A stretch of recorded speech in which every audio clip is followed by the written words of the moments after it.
Ever feel like you're trying to secure a fortress? We're talking layers of defenses, guards at every corner, the works. Yeah, like Fort Knox. Exactly. But instead of gold, it's your company's data. And today's deep dive, we're seeing that fortress through the eyes of someone trying to break in. Oh, this is gonna be good. It is. We're cracking open advanced penetration testing for highly secured environments. You love that book. Right. To understand the mindset and techniques used against the toughest targets. It's like that old saying, to catch a thief, you gotta think like one, right? Exactly. And this book really emphasizes that real-world penetration testing, or pen testing as it's called, goes way beyond just running those automated scans. You're saying it takes more than just a computer program to really find those weaknesses. Way more. We're talking about emulating how an actual attacker thinks and operates. Interesting. So it's not just about finding where the digital locks are weak on the front door. Nope. It's maybe where someone forgot to close a window on the second floor. Exactly. Things like social engineering, misconfigurations, even exploiting a company's own security policies against them. That's the kind of stuff real attackers look for. Wow. So this book really dives deep into those areas. Oh yeah, it gets into the nitty-gritty for sure. Makes sense.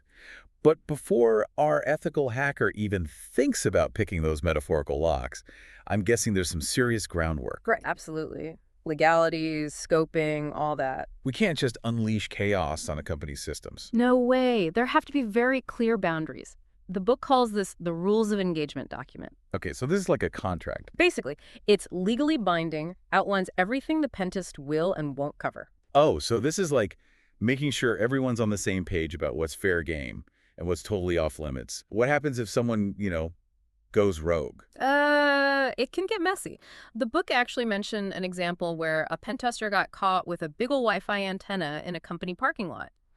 Turns out they hadn't been explicit about testing the wireless network's range and, well, Oops. yeah, let's just say a well-defined rules of engagement can save everyone a lot of headaches. No kidding. Yeah. So once the legal stuff is locked down, what's the next step? For our ethical hacker, Mm.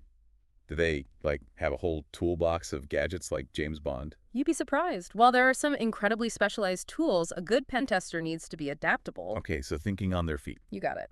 That said, there are some staples in their toolkit. Like what? One of the big ones is Backtrack OS. Backtrack OS. Sounds a little ominous, to be honest. It does have a bit of a mysterious ring to it, right?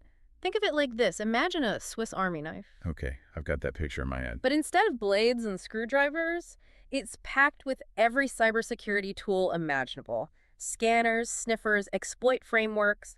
Backtrack OS is a pen tester's go-to platform. Okay, I'm getting the picture that's a lot of tools. I imagine it's easy to get overwhelmed once a penetration test kicks off. Absolutely. It's like drinking from a fire hose of information. Wow. So organization is key. You got it. And the book highlights a couple of tools for wrangling all that data. Magic Tree and Dratus. So what do those do? Help them sort through mountains of, digital clues. Exactly. Imagine a detective's evidence board in a movie. But instead of photos and red string, it's network maps, vulnerabilities, and potential attack paths. Oh, so it's all about making connections. Exactly. Tools like Magic Tree and Dratus help pen testers make sense of the chaos, prioritize targets, and ultimately deliver a clear, actionable report. Okay, that makes sense. So it's not just about breaking down the door. It's about carefully documenting every step of the way. Right. So you can actually help the company fix their security. Precisely. It's one thing to find a vulnerability, it's another to explain how it was found, how an attacker could exploit it, and what steps to take to, remediate it. Right. Make it actually useful. Exactly. But before we get ahead of ourselves, let's talk about the very first stage of a pen test, reconnaissance. Okay, so now we're talking about becoming a digital detective, Exactly. gathering intel on their target without raising any alarms. That's where it all begins. Now that sounds like my kind of detective work. I'm guessing the book delves into some seriously sneaky tactics. What are some of the tricks of the trade? It's all about finding those digital breadcrumbs, the ones that lead back to potential vulnerabilities. Okay, so where does an ethical hacker even begin to look for these breadcrumbs? What's step one in this digital detective work? One of the first places they turn to is this gold mine of information called the WHOIS database. It's like a public phone book, but for websites and domains. So you're telling me if I know the right number to call, I can find out who owns a website, when it was registered, maybe even their address. You got it. And it goes even deeper than that. You can often uncover the entire IP address range associated with the domain, find out what other websites they own, sometimes even snag employee contact details. Wow, no way. Oh, yeah. I had no idea that so much information was just out there for the taking. It's all publicly available. That's incredible. It's like a giant open window into a company's online presence. Exactly. And it's not just Whois that offers this kind of insight. The book mentions another tool. It sends chills down my spine just thinking about it. Okay, now you've got me intrigued. What is it? It's called Shodan. Shodan. Okay.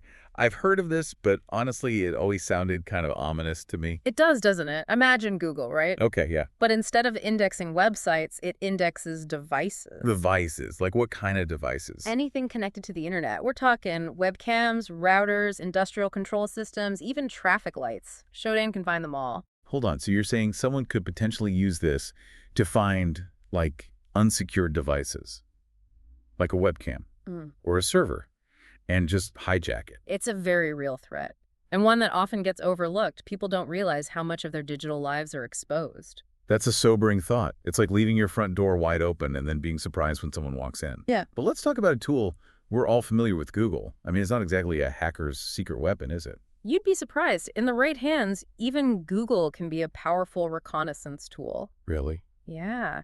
Attackers use something called Google hacking. Google hacking. Okay, now that sounds kind of intense. It's basically using advanced search operators to unearth sensitive information that's been accidentally exposed online. So instead of searching for, best pizza near me, Right. I'm guessing these guys are crafting some seriously specific search queries. What kind of information are we talking about here? Think exposed documents, login pages, directory listings, things that should be hidden from public view. But with the right combination of keywords and search parameters, they can be dug up surprisingly easily. So it's like knowing the secret password to unlock a hidden treasure chest of data online. That's a great way to put it. And then there's another often overlooked source of information, metadata. Oh yeah, metadata. Those hidden bits of data embedded within files. Like when you take a photo with your phone and it stores the location without you even realizing it. Exactly. The book uses the example of this seemingly innocent photo Okay. of server room, posted online by an employee. Turns out the photo contained the exact GPS coordinates of where it was taken. Ouch. Talk about a security nightmare. I bet metadata scrubbing is now at the top of every security professional's checklist. You bet.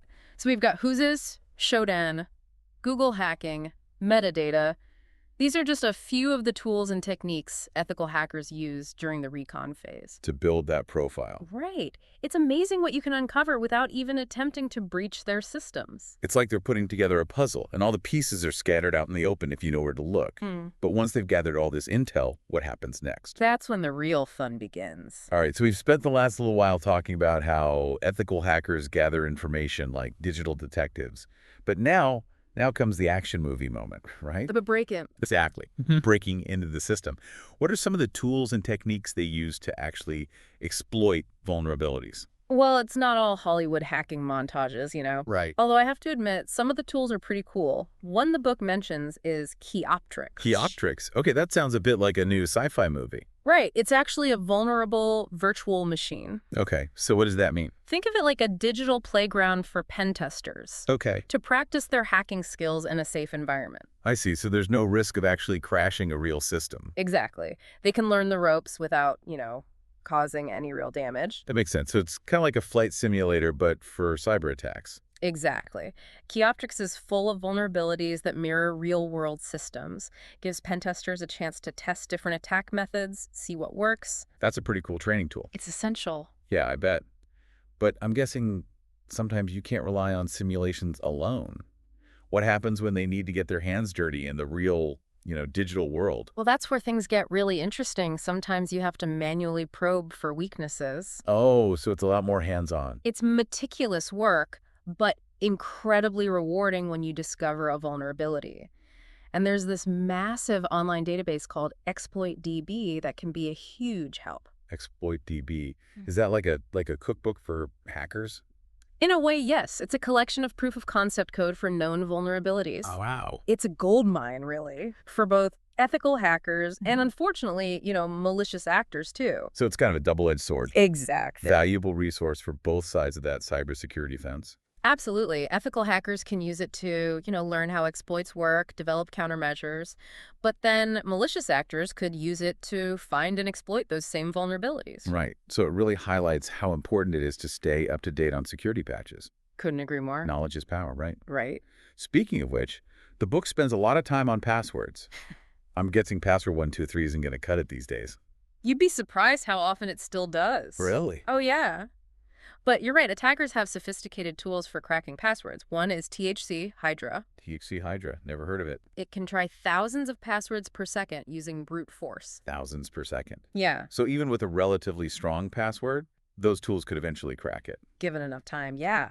That's why the book really emphasizes using unique, complex passwords for every account. Yeah, every Yeah. single one. Hmm. Don't reuse them. Exactly. And, if possible, enable two-factor authentication wherever you can. Solid advice. So let's say our ethical hacker has, they've successfully exploited a vulnerability. What happens next? Do they just, hang out in the system? Or is there more to it? That's where the art of persistence comes in. Once they've gained access, the goal is to maintain that access. Without being detected, of course. Right. Stay hidden. Exactly. The book mentions Armitage. It's a tool that provides a visual overview of the entire network. Oh, so instead of stumbling around in the dark, they can actually see a map of the whole system. Yeah, like they've got X-ray vision, they can highlight potential targets, pathways to move deeper. Wow. That's both impressive and a little unsettling. Yeah, I can see that. But surely there are, defenses in place to prevent this kind of movement within a network. You're right, there are. And that's where network segmentation comes in. Okay. It's like building walls within your fortress. All right. Even if one section is compromised, the damage is contained. So it doesn't infect the whole system. Exactly. The book stresses the importance of this layered security approach. Makes sense. Now, what about those firewalls and intrusion detection systems we always hear about? Surely those can stop a determined attacker. They can. But skilled attackers, they're going to look for ways to bypass them. The book mentions stealth scanning. Stealth scanning. So is that what it sounds like? It involves sending out those network probes very slowly, flying under the radar of intrusion detection systems. So it's like sneaking past a security guard instead of trying to overpower them. Exactly. It's this constant game of cat and mouse. Attackers find new ways to penetrate systems. Defenders build stronger walls, more sensitive alarms. Right. It's a never-ending battle. It really is. This has been a wild ride. We've gone from digital detective work to full-blown cyber espionage. I told you it would be good. You were right. So let's say our ethical hacker has finished their mission, uncovered vulnerabilities, maybe even managed to access some sensitive data. What happens then? That's when they transition from the role of attacker back to consultant. Right. They compile all their findings into this detailed report, highlighting the vulnerabilities they discovered, how they exploited them, and most importantly, what steps the organization can take to fix those weaknesses. So it's not just about breaking in, it's about providing, valuable insights to actually help them. Exactly. The goal is to make them stronger, more resilient against real-world attacks. It's about education and collaboration. Right, not just pointing fingers and saying, look what we found. Exactly. So as we wrap up this deep dive into the world of, advanced penetration testing, what's the key takeaway for our listeners? What's the one thing they should remember? That no system is truly impenetrable. There will always be vulnerabilities, new attack vectors, creative minds, finding ways to exploit them. It's not about achieving perfect security. It's about continuous improvement, right? Exactly. It's about understanding the mindset of an attacker, proactively identifying weaknesses, and building a layered defense strategy. They can adapt and evolve. Absolutely. It's been a fascinating journey into this world of ethical hacking and a powerful reminder that cybersecurity, it's an ongoing process. It's not a destination. Thanks for taking us on this deep dive. Anytime. Glad to be here.